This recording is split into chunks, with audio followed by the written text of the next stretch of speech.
Hi there, Ewan Spence here on the second of the All About Symbian video diaries as I take Nokia 5800 around the world. And when I say around the world, I basically mean United Kingdom and America. Here at Los Angeles International, after having survived a 10 hour and 59 minute flight on American Airlines, and used the 5800 for a lot of my media stuff. Now, not completely the media stuff. I had to do some writing and reviews, which I used a EEE laptop, and I had to watch some films, which I used my PSP for. And I'll talk about that one in a second. Even though this has a lovely 16:9 ratio screen, all the stuff that I've previously converted, various films, TV shows, animations, and so on, didn't actually play. They're MP4 files.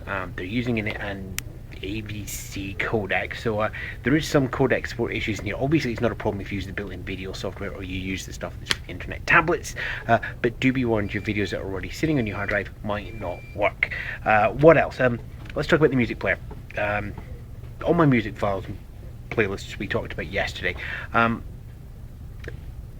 The music player is still Nokia's basic software, and that still expects a full keyboard. I think it needs another iteration so it can be fully touch enabled. At the moment it's quite good, and it's certainly far in advance of most of the bucket MP3 players you can buy in electronic shops. Obviously there is a certain MP3 phone out there that can do slightly better with touch, but we won't go into that just now.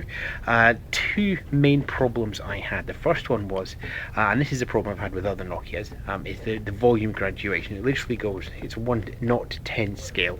You can just see the cursor go up and down. And now I use in-ear headphones. They're look at me, ooh, rock star, custom molded to my ear, and that means I need to have volume very quietly. And I'm used to have fine graduation, but the large granulation that Nokia have in the volume, deafen or quiet. I can't actually get the middle ground. It'd be nice to have a little bit more accuracy coming in there. It's an 11-hour flight. I've got to write everything down here. The second thing in the music was the fact that pressing the buttons only actually did something when you release it. So let's just play a little bit of Carol King there. If I press jam the pause down because there's an announcement, it doesn't actually do anything till I take my finger off, and even then there's a little bit of a second. So there's this play pause. There's this constant. It's almost like the phone is saying, no, I want to play music, and it's fighting against me.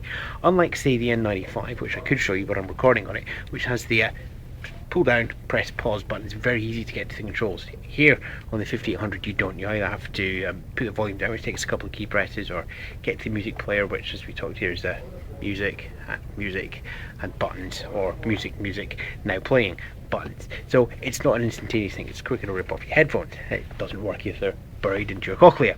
But other than that, I have to say that the music selection was good. It's still sitting on 5 out of 6 bars in the battery after about, let's be honest, probably about 6 hours of music usage on that. Music sounded exactly the same as other popular MP3 players, and also the music that I have on the PSP. My arms are getting tired now, let's move over. So I've no qualms at all about the sound quality, about the storage, about the searchability. It's just a couple of things about the user interface, and the 5800 is going to be here for a long time, so I suspect that firmware updates will take care of that over the next couple of months. But Nokia, I have your notice for that.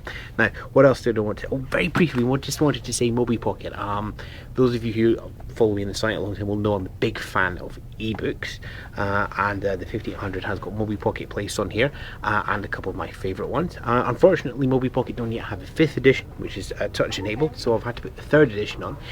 Now, warning here, if you maximise the screen, you have to press the star key to minimise the screen again to get your toolbars. There is no star key. You have to uninstall and reinstall Mobi Pocket again to get it back down. So hopefully, again, that's something that we'll be looking for someone to iterate and get out in the next version, and we will be all over it and happy joy when it does happen. But in terms of book reader, I have to say that the styling on the 5800, the sort of trapezoidal shape, makes it very comfortable to hold in the hand. The volume keys are used by Mobi Pocket up and down. That means you can't use them for the MP3 player, only when Mobi Pocket's to the front. You put Mobi Pocket to the background, you can use your volume keys again. It's lovely. I was listening to music, Star Trek 2, The Wrath of Khan soundtrack. Yes, I know, it's sad, but it's really nice. And using the up and down volume keys to read some Harry Potter fan fiction, actually. Sorry, Rave. And I've got to say, incredibly comfortable in the plane. Very small footprint. Because it's this thin, narrow.